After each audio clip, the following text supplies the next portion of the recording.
Hey there, Goblin Horde.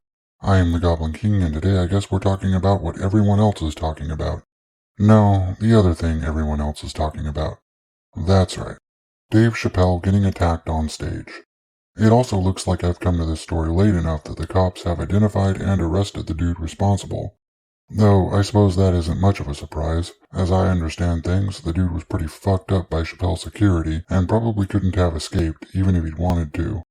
Alright, so the article I'm going with today is from USA Today. Now, I'm sure this outlet has its particular bias, of course.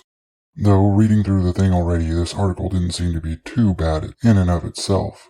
I mean, it didn't come out and call Chappelle any sort of ist or phobe or anything like that, so I suppose there's that. That being said, I guess let's get into the story. Police arrest suspect in onstage attack of Dave Chappelle. Rep calls incident unsettling. Alright. Job done. There's the story. We can all go home now. For real though, why couldn't it just be something like, police arrest suspect in Dave Chappelle attack? You know, something simple that catches the eye of the person reading it and makes them want to read the article to find out more. I mean, they have the basic elements here, but they just post way too much. Hell, they're even including quotes from Dave's reps within the headline itself. If you wanted to go that route, why not go with Chappelle rep calls attack unsettling? Again, simple. Just enough information is given to the reader to make them go, huh, I wonder what else was said. The headline as it is gives you much of the pertinent information right there. Police arrested the dude and they got a quote in there from Chappelle's reps. Does that make you want to read more to get the whole story? I mean, maybe I'm just a nitpicker, but I feel this shit matters. Anyway, police have arrested a suspect on the onstage attack of Dave Chappelle at the Hollywood Bowl in Los Angeles Tuesday during the Netflix is a Joke festival. An audience member stormed the stage as Chappelle, 48, was exiting the stage after his performance, lunging at him and tackling him to the ground, according to a press release from the Los Angeles Police Department. Chappelle, quote, refuses to allow last night's incident to overshadow the magic of this historic moment, the comedian's rep Carla Sims said in a statement Wednesday. Quote, Dave Chappelle celebrated 4 nights of comedy and music, citing record-breaking sales for a comedian at the Hollywood Bowl, Sims said. As unfortunate and unsettling as the incident was, Chappelle went on with the show, Sims said. The venue's security detained 23-year-old Isaiah Lee, LAPD officer Rosario Cervantes told USA Today Wednesday. Police arrested Lee, who pointed a replica handgun at Chappelle and charged him with assault with a deadly weapon. Lee's replica handgun also contained a knife blade, the LAPD release states. So I heard a couple of different things about the guy and his weapon. I heard he had a gun, I heard he had a knife. It looks like it was a prop gun or something that had a knife concealed inside of it. Tim Pool said in his video that it fired the knife. I've heard of weapons like that, of course, but that most likely isn't the case here, I'd imagine. Just my opinion, but I'm guessing it was most likely something along the lines of a sword cane. Just a blade made to look like something else. The funniest part to me, though, is coming up. Chappelle was not injured. Lee was taken to the hospital with minor injuries, police say. Lee is being held on $30,000 bond, according to the release. Chappelle is cooperating with the active police investigation into this incident, Sims said. Quote, we care deeply about the safety of creators and we strongly defend the right of stand-up comedians to perform on stage without fear of violence, a Netflix spokesperson told USA Today in a statement Wednesday. The USA Today has also reached out to representatives for the Hollywood Bowl for comment. I thought that shit about the guy suffering minor injuries was pretty funny myself. I've heard that the dude's arm was all fucked up, and looking at this photo now, I can see that it pretty much is. Looks like his elbow is bent at an odd angle and shit.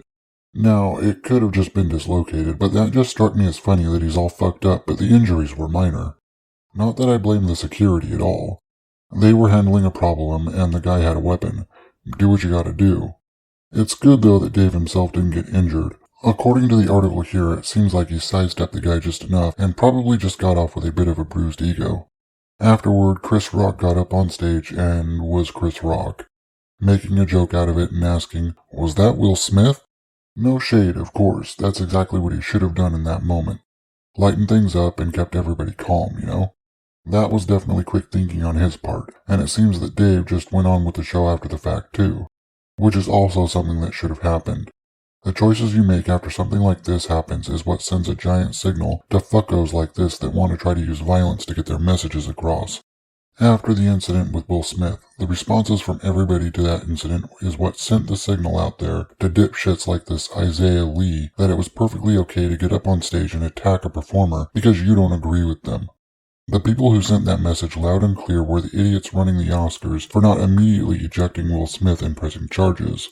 By allowing him to stay there and even keep his Oscar, they sent that signal that acts of violence like that are okay. Then everybody on down the line, up to and including Chris Rock himself, for not pressing charges and allowing Will Smith to get off scot-free. They all sent out that message endorsing this type of violence. The article, of course, goes on to talk about the separate controversies around Chris Rock and Dave Chappelle, ending on that note with Dave. I think really the moral of this whole thing is that every time we endorse violence as a means of getting our way, this is the type of behavior that results from that endorsement. You saw it with the Summer of Love and the following riots around the Capitol building on January 6th. You see it now with violence and riots resulting from a possible outcome that a specific group of people don't like coming down from the Supreme Court. You saw people, congresspeople, calling for violence around the Derek Chauvin trial and even now. It's honestly completely fucking disgusting and both of those people should be stripped of their titles, in my opinion. Calls to violence should always be condemned. Acts of violence to make some sort of point, politically, religiously, philosophically, should always, always, always be condemned absolutely. That's my stance on that. Anyway, I'm glad this dude got caught and nobody got hurt. Yes, I did that on purpose. I think that's all I have to say on this one, folks. As always, these are my opinions and nothing more. If you want to give me your opinions on the matter, you can do so in that handy section down below. While you're down there, this dude's probably missing some teeth. If you like what I'm doing and you want to join my big green horde, you can do so by crushing those like and subscribe buttons, like a goblin. If you made it this far into the video, I thank you. I'll see you all tomorrow for another pop culture beatdown. See you then. Lates.